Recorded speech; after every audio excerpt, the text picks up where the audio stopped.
नमस्कार साथियों, स्वागत है आप सभी का हमारे यूट्यूब चैनल स्मार्ट स्टडी 101 पर और मैं हूं दिव्या वर्मा। दोस्तों, आज का टॉपिक है मधुबनी पेंटिंग या फिर मधुबनी चित्रकारी। ये टॉपिक बहुत ही महत्वपूर्ण है। यहाँ से आपके पेपर में क्वेश्चन जरूर पूछा जाएगा, 100% यहाँ से पूछा जाएगा। इसलिए ये टॉपिक आपको विशेष तौर से तैयार करना है, एक भी पॉइंट आपको यहाँ पर मिस नहीं करने हैं। बाकी आप ये तो जानते ही हैं कि इस बार आपका जो पेपर है वो ऑब्जेक्टिव टाइप रहेगा। और ऑब्जेक्टिव टाइप पेपर में आप जानते हैं कि आपको बहुत ही ध्यान से चीज़ें पढ़ने की ज़रूरत होती है, क्योंकि यहाँ पर आपको गाथा लिखकर नहीं आना है। ठीक है, 4 विकल्प मिलेंगे। अगर आपको सही उत्तर पता है तब तो ठीक है, वरना आपका जो नंबर है वो ज़ीरो। ठीक है, तो ध्यान से सारे टॉपिक आप पढ़िएगा। और आज का जो टॉपिक है मधुबनी, ये तो सबसे ज़्यादा महत्वपूर्ण है। बाकी अगर आप इस पीडीएफ को डाउनलोड करना चाहते हैं तो आप हमारे टेलीग्राम चैनल पर संपर्क कर सकते हैं, और टेलीग्राम चैनल की लिंक वीडियो के कमेंट बॉक्स में मिल जाएगी। ठीक है, तो चलिए फिर पढ़ना शुरू करते हैं। सबसे पहले हम ये जान लेते हैं कि मधुबनी पेंटिंग ये है कहाँ की। तो इसका क्षेत्र है बिहार। सबसे महत्वपूर्ण पॉइंट यहाँ पर यही दिया हुआ है कि मधुबनी पेंटिंग है कहाँ की, तो ये बिहार की है। ठीक है, फिर अगला पॉइंट है अंतर्राष्ट्रीय स्तर पर लोकप्रिय भारतीय चित्रशैली जो बिहार के मधुबनी एवं दरभंगा जिलों में शताब्दियों से बनाई जाती है। तो मधुबनी पेंटिंग ये मुख्य रूप से मधुबनी और दरभंगा जिलों में शताब्दियों से बनाई जा रही है। मधुबनी चित्रकारी को मिथिला चित्रकला भी कहा जाता है। बहुत ही महत्वपूर्ण पॉइंट दिया हुआ है कि मधुबनी चित्रकारी को मिथिला की कला भी कहते हैं। अगर पूछ लिया जाए कि मिथिला की कला कहाँ की है तो बिहार की है, ये आपको ध्यान रखना है। और इसे मिथिला की कला किस क्यों कहते हैं, क्योंकि यह बिहार के मिथिला प्रदेश में पनपी थी। तो यहाँ पर जितने पॉइंट आपको बताए गए हैं सभी महत्वपूर्ण हैं और यहीं से प्रश्न बनेंगे। फिर अगला पॉइंट आता है यहाँ पर, मूलतः इस चित्रण शैली का अंकन भित्ति पर किया जाता है, और यह चित्रशैली यहाँ के जनमानस के धार्मिक आस्था और विश्वास का प्रतीक है। तो जो मधुबनी पेंटिंग है ये मुख्य रूप से भित्ति पर की जाती है, भित्ति यानी कि दीवार। ठीक है, अब आगे समझिए यहाँ पर कि यह चित्रकला भित्ति से उतरकर कागज व कपड़े पर कैसे आई। यानी मधुबनी पेंटिंग जो है ये भित्ति पर की जाती थी, यानी दीवार पर की जाती थी, लेकिन दीवार से उतर के ये कपड़े और कागज पर कैसे की जाने लगी। तो इसके पृष्ठभूमि में एक आपदा की घटना है। यानी कि जो मधुबनी पेंटिंग है वो दीवारों पर प्राचीन समय से की जा रही थी, लेकिन ये कागज और कपड़े पर कैसे की जाने लगी, तो इसके पीछे एक कहानी है। चलिए उसको समझ लेते हैं। कहा जाता है कि सन 1960 में इस जिले में अकाल पड़ा। तत्कालीन यानी उस समय जो केंद्र सरकार थी उसने यहाँ के निवासियों की मदद के लिए एक दल भेजा। इस दल के सदस्य भास्कर कुलकर्णी ने यहाँ के, हाँ, भास्कर कुलकर्णी ये नाम आप ध्यान रखेंगे। तो इन्होंने क्या किया है, भास्कर कुलकर्णी आदि ने यहाँ का दौरा करने के उपरांत देखा कि यहाँ प्रत्येक घर की दीवार में लोक चित्र बने हुए हैं। भास्कर कुलकर्णी के साथ में और भी कई सारे लोग थे। तो वो जब यहाँ पर आते हैं बिहार के दरभंगा और मधुबनी क्षेत्र में, तो क्या देखते हैं कि यहाँ की प्रत्येक दीवार पर लोक चित्र बने हुए हैं जो उत्कृष्ट श्रेणी के हैं, यानी कि बहुत सुंदर बने हुए हैं। उन्हें ये सब देखकर आश्चर्य हुआ। उन्होंने यहाँ के निवासियों से बात की, उन्हें चित्र बनाने के लिए उत्साहित व प्रेरित किया और कागज आदि सामग्री उपलब्ध करवाई। वह बने चित्र लेकर दिल्ली गए, और उन चित्रों को लेकर वो कहाँ गए, दिल्ली गए। वहाँ इन चित्रों की एक प्रदर्शनी लगवाई। इस प्रकार जो ये चित्रशैली है इसको एक नया रूप प्राप्त हुआ। ठीक है, तो भास्कर कुलकर्णी अगर पूछ लिया जाए कि किस चित्रकला से समझ संबंधित हैं, तो ये आपकी मधुबनी पेंटिंग से। फिर अगला पॉइंट यहाँ पर क्या दिया हुआ है, इस शैली का उन्नयन कमला देवी चट्टोपाध्याय, पुपुल जयकर एवं उपेंद्र महारथी आदि का विशेष योगदान रहा है। जो मधुबनी पेंटिंग है इसके उन्नयन में या फिर इसको चरमोत्कर्ष पर पहुंचाने में कमला देवी चट्टोपाध्याय, पुपुल जयकर और उपेंद्र महारथी इन सब का विशेष तौर से योगदान रहा है। मधुबनी चित्रशैली वस्तुतः ऐसी चित्रशैली है जिसमें भारतीय संस्कृति के दर्शन होते हैं। फिर अगला पॉइंट यहाँ पर क्या कह रहा है, विषय। अब विषय ध्यान से समझिएगा, जो मधुबनी पेंटिंग है उसमें क्या चीज़ें बनाई जाती हैं, चित्रों का विषय क्या है। तो चलिए समझिए। मूलतः यह चित्र परंपरा मांगलिक अवसरों यानी शादी विवाह पर, शुभ अवसरों एवं पारंपरिक अवसरों पर बनाई जाती है। ठीक है, इतना आपको क्लियर हुआ कब बनाई जाती है। तो मांगलिक अवसरों, शुभ अवसरों और पारंपरिक अवसरों पर बनाई जाती है।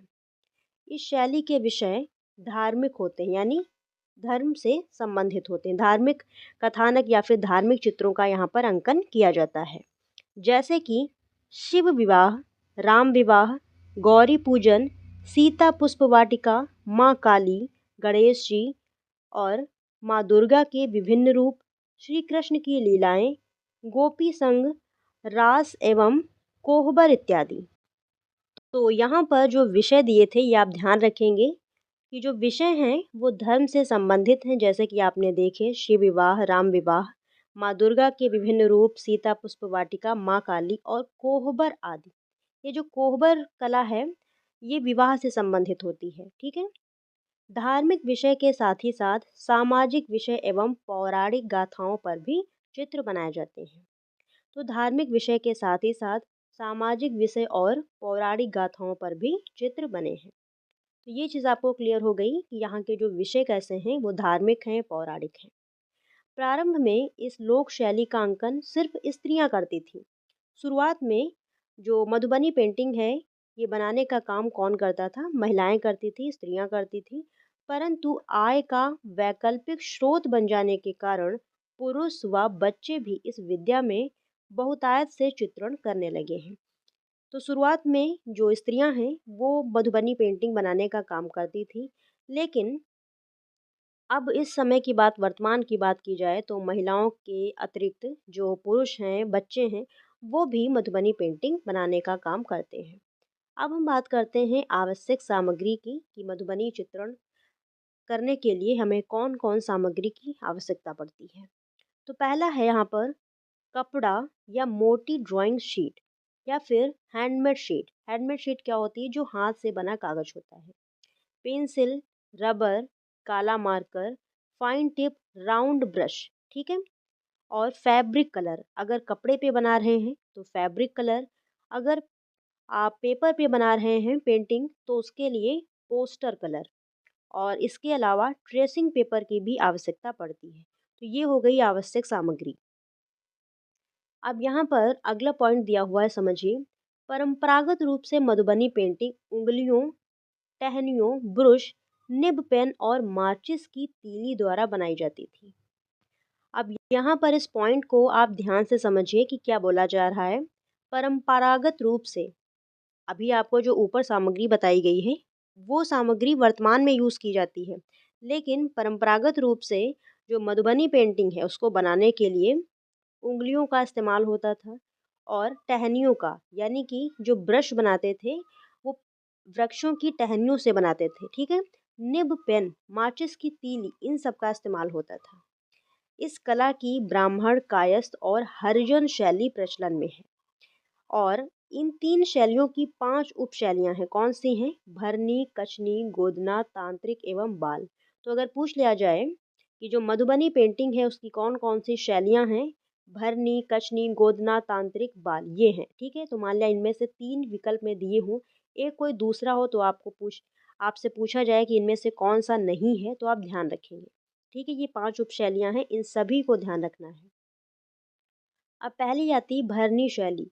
इसमें क्या होता है, इसमें काले रंग से दोहरा रेखांकन करके आकृति बनाकर चटक रंगों को भरकर इन पर फूल पत्ती, ज्यामिति अलंकरण इत्यादि बनाया जाता है और आकार सरल व सहज होते हैं। दूसरी है कचनी शैली, ये रेखा प्रधान होती है। ठीक है।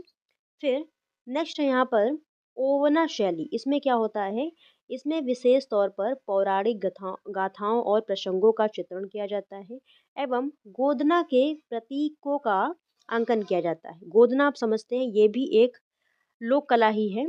जैसे कि आपने देखा होगा महिलाओं के हाथ में नाम लिखा होता है। ठीक है। तो वो गोदना के अंतर्गत आता है। बहुत लोग टैटू बन अरे टैटू आप समझते हैं, बस टैटू ही गोदना है।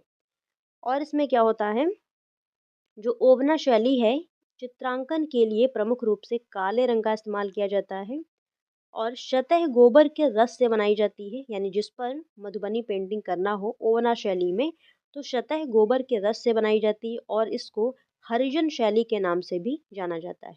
तो ओवना शैली को हरिजन शैली के नाम से भी जाना जाता है। फिर अगली आती है तांत्रिक शैली। तांत्रिक शैली में क्या होता है, ये तंत्र विद्या से संबंधित होती है और इसको जो पुरोहित ब्राह्मण जो कलाकार हैं वो बनाते हैं। और यह कलाकार तंत्र साधक होते हैं, जिन्हें तंत्र मंत्र व यंत्र का पूर्ण ज्ञान होता है। और इस शैली में यानी जो तांत्रिक शैली है, इस शैली में प्रमुख रूप से महाकाली, महालक्ष्मी, महासरस्वती एवं महादुर्गा के विभिन्न रूपों का अंकन किया जाता है। इन चित्रों के साथ ही साथ इसमें ज्यामितीय रूपों और तांत्रिक प्रतीकों का भी अंकन किया जाता है। फिर नेक्स्ट है यहाँ पर बाल शैली। इसमें पशु पक्षी, सूर्य चंद्रमा, फूल पत्ती, राधा कृष्ण आदि का अंकन किया जाता है। और ये जो बाल शैली है, इस शैली के चित्र हाँ अवयस्क बच्चों द्वारा बनाए जाते हैं। ठीक है, यानी जो छोटे बच्चे होते हैं अवयस्क, उनके द्वारा ये शैली जो आपकी बाल शैली है उसके चित्र बनाए जाते हैं। ठीक है, यहाँ पर कुछ पेंटिंग्स हैं मधुबनी की, इन्हें आप देख सकते हैं कि किस प्रकार से मधुबनी पेंटिंग की जाती है। नेक्स्ट महत्वपूर्ण पॉइंट है, प्रारंभ में चित्र बनाने के लिए यहाँ पर जो बात हो रही है परंपरागत रूप से। ठीक है, परंपरागत रूप से जो मधुबनी पेंटिंग की जाती थी उनको बनाने के लिए खनिज और वानस्पतिक रंगों का प्रयोग किया जाता था। अगर पूछ लिया जाए कि मधुबनी पेंटिंग करने के लिए कौन से रंगों का इस्तेमाल होता है, तो आप जो सही उत्तर लगाएंगे खनिज रंग या फिर वानस्पतिक रंग। ठीक है, परंतु अब यानी वर्तमान समय में रासायनिक रंगों का इस्तेमाल होने लगा है। तो अगर पूछा जाए कि परंपरागत रूप से जो मधुबनी पेंटिंग है वो करने के लिए कौन से रंगों का इस्तेमाल होता है, तो खनिज रंगों का। खनिज रंग ऑप्शन में ना हो तो वानस्पतिक रंगों का, और दोनों ऑप्शन में ना हो। पूछा जाए कि वर्तमान में कौन से रंगों का इस्तेमाल होता है, तो वर्तमान में तो आप जानते हैं रासायनिक रंगों का इस्तेमाल होता है, आप सभी लोग यूज़ करते हैं। ठीक है, फिर मधुबनी पेंटिंग में चटक रंगों का इस्तेमाल होता है। जो भी लोक शैलियाँ हैं, अभी ये आपने मधुबनी पढ़ी, इसके बाद में अभी बहुत सारी शैलियाँ आपके सिलेबस में हैं। तो जो भी आपकी लोक कलाएँ हैं उनमें चटक रंगों का ही इस्तेमाल होता है। ये तो कॉमन चीज़ हो गई, चटक रंग, ये आप ध्यान रखेंगे। अगर पूछ लिया जाए कि मधुबनी पेंटिंग या फिर कोई भी लोक कला है और उसमें पूछा जाए कि कैसे रंगों का इस्तेमाल होता है या फिर लोक कलाओं में कैसे रंगों का इस्तेमाल होता है, हल्के रंगों का या चटक रंगों का, तो चटक रंगों का। जैसे कि यहाँ पर एग्जाम्पल दिया हुआ है, गहरे हरे और नीला, नारंगी, पीला। ठीक है, इस प्रकार से जो चटक रंग होते हैं। और तूलिका यानी जो ब्रश है, बांस के टुकड़े में कपड़ा लपेट कर बनाई जाती है। ये परंपरागत रूप से बात हो रही है। ठीक है, शुरुआत में तो ब्रश का इस्तेमाल करते हैं, कागज का इस्तेमाल करते हैं, कपड़े का इस्तेमाल करते हैं, लेकिन परंपरागत रूप से अगर पूछा जाए तो ये दीवार पर बनाई जाती थी। खनिज और वानस्पतिक रंगों का इस्तेमाल करते थे। तूलिका कैसे बनती थी, तो बांस के टुकड़े में कपड़ा लपेटकर या फिर कॉटन जो होता है रुई लपेटकर, इस प्रकार से तूलिका बनाई जाती थी। फिर अगला आता है मधुबनी, प्रसिद्ध मधुबनी चित्रकार। अब यहाँ पर कुछ चित्रकार दिए हुए हैं, इनको आप समझ लीजिए। महत्वपूर्ण पॉइंट है, ध्यान दीजिएगा, यहाँ से प्रश्न बनेंगे। इस शैली की प्रसिद्ध चित्रकार जगदम्बा देवी, जिनको 1975 में पद्मश्री भी मिल चुका है। दूसरी आती हैं सीता देवी, इनको 1981 में पद्मश्री मिला था। फिर अगली हैं पद्मश्री गंगा देवी और गोदावरी दत्ता। महासुंदरी देवी, इनको 2011 में पद्मश्री मिला है। दुलारी देवी, इनको 2021 में पद्मश्री मिला है। इसके अतिरिक्त चानो देवी, पंडित बटोही झा, पंडित कृष्ण नंद झा और चंद्रकला देवी, पंडित सत्यनारायण लाल, बउआ देवी और हाँ बउआ लाल मिश्र आदि हैं। यहाँ पर कुछ चित्रकार दिए हुए हैं जो मधुबनी पेंटिंग से संबंधित हैं और जिनको पद्मश्री मिल चुका है। इनके नाम आप विशेष तौर पर ध्यान रखेंगे और कब इनको पद्मश्री दिया गया है ये भी आप ध्यान रखेंगे। जैसे कि जगदम्बा देवी हो गई, इनको 1975 में मिला पद्मश्री। सीता देवी को 1981 में मिला, महासुंदरी देवी को 2011 में मिला और दुलारी देवी को 2021 में मिला। ठीक है, तो इन सबको आप बहुत अच्छे से ध्यान रखना है। बाकी जो गंगा देवी है इनको भी पद्मश्री मिला है, लेकिन यहाँ पर इनकी जो टाइमिंग है वो नहीं दी हुई है। तो जो भी चित्रकार दिए हुए हैं आप ध्यान रखेंगे, अगर पूछ लिया जाए कि सीता देवी या जगदम्बा देवी या फिर महासुंदरी देवी किस पेंटिंग से संबंधित हैं, तो मधुबनी पेंटिंग से।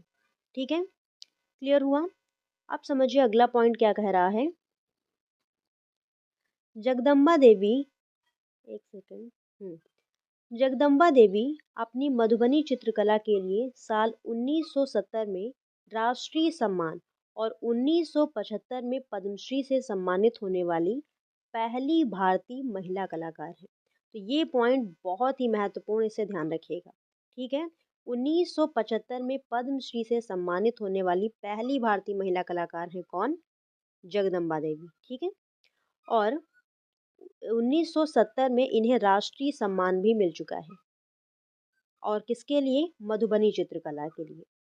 फिर ये चित्र भारत के साथ ही साथ अमेरिका और जापान में भी खूब पसंद किए जाते हैं। मधुबनी पेंटिंग्स जो हैं ये भारत में तो पसंद की ही जाती हैं। ठीक है, इसके अतिरिक्त ये अमेरिका और जापान जैसे देशों में भी खूब पसंद की जाती हैं। नेक्स्ट यहाँ पर पॉइंट है उद्देश्य, यानी मधुबनी पेंटिंग्स करने के लिए क्या, इसके पीछे क्या उद्देश्य है। तो पहला पॉइंट दिया हुआ है मधुबनी चित्रकला की, हाँ, मधुबनी चित्रकला की परंपरा की पहचान कर सकें, मधुबनी चित्रकला की उत्पत्ति के बारे में जान सकें, इसकी उत्पत्ति कैसे हुई थी, क्यों हुई थी, इसके पीछे क्या कारण थे, और मधुबनी कला की लोकप्रिय शैलियों के बारे में उल्लेख कर सकें, मधुबनी कला चित्रों में प्रयुक्त सामग्री के बारे में वर्णन कर सकें, मधुबनी कला के वर्तमान परिदृश्य के बारे में जान सकें, यानी वर्तमान में जो मधुबनी पेंटिंग्स है इसमें कौन कौन से कलाकार काम कर रहे हैं। ठीक है, किस प्रकार से काम किया जा रहा है, ये सारी चीज़ें। मधुबनी कला के रोचक तथ्यों के बारे में जान सकें, जैसे कि अभी आपने पढ़ा इसकी कितनी शैलियाँ हैं, इसमें कौन से रंगों का इस्तेमाल होता है, या फिर इसकी शुरुआत कैसे हुई, कैसे ये भित्ति से कागज़ पर आई, ये सारे पॉइंट्स। और मधुबनी चित्रों में चित्रांकित विभिन्न अभिप्रायों को सूचीबद्ध कर सकें। ठीक है, तो बाकी ये जो उद्देश्य हैं इन्हें आप देख लीजिएगा। तो आज के लिए बस यहीं तक, और अगर आप इस पीडीएफ को लेना चाहते हैं तो आप हमें टेलीग्राम चैनल पर मैसेज कर दीजिएगा, वहाँ पर ये पीडीएफ आपको मिल जाएगी। मिलते हैं नेक्स्ट क्लास में, तब तक के लिए धन्यवाद साथियों, जय हिंद।